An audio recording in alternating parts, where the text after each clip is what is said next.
Бір кездері бұл адам бүтін бір елді басқарды, ал дәл қазір туристерге жол көрсетіп, гид қызметін атқаруда. Керек болса, парктің тазалық қызметтеріне де көмектеседі. Осылайша президент осындай қарапайым өмірді таңдады. Адамның есімі Гвидню Юханнессон. Ол Исландия елінің президенті болған.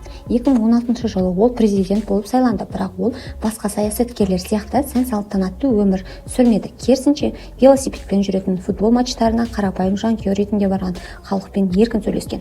Көп адамдар оны әлемдегі ең қарапайым президенттердің бірі деп атайды.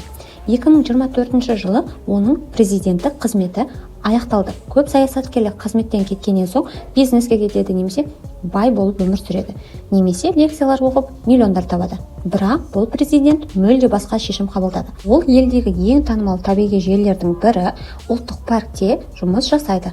Оның жұмысы туристерге жол көрсету, табиғат пен тарих туралы айту, себебі өзі тарихшы болған.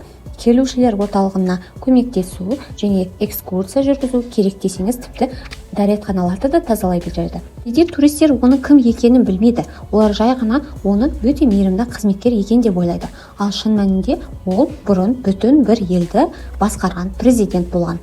Юханнессонның айтуынша ол табиғатты жақсы көреді. Сондықтан адамдармен сөйлесіп, елінің тарихын айтып, табиғат аясында жұмыс істеу оған қатты ұнайды. Ол тағы бір нәрсені айтты: мен үшін ең маңыздысы қарапайым өмір. Бұл сөз көптеген адамдарға өте қатты әсер етті.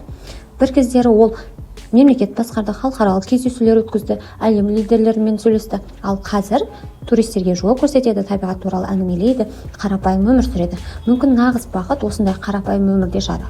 Ал сіз қалай ойлайсыз? Егер сіз паркке барып экскурсия жүргізіп жүрген адамның бұрынғы президент болғанын білсеңіз, таң қалар ма едіңіз? Пікіріңізді төменде комментарийге жаза кетіңіз. Видео ұнаса, видеоға міндетті түрде лайк басып, каналға жазылуды ұмытпаңыздар, достар.